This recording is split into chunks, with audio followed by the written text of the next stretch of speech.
You can tell a lot from how a person is likely to run their business based on how they are as a parent. And exactly in the way that you describe, they might be a lot more careful with the first kids and a lot less with the younger kids.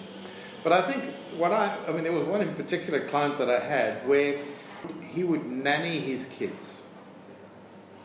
He would make sure that everything was done perfectly according to plan, and would never allow the kids any kind of responsibility in the plan or the implementation of the plan.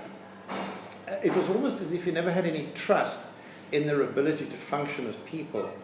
And as a result of that, never really gave them the opportunity to demonstrate their ability to become adults.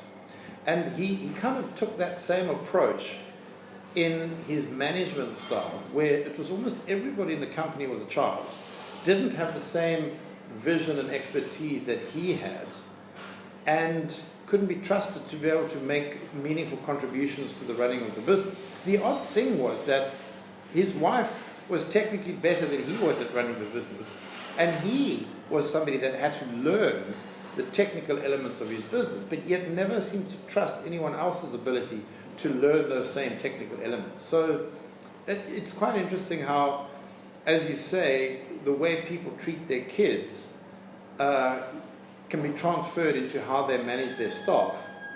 And like the first kid that they are very overly protective of, they might be very overly protective of their business in that scenario.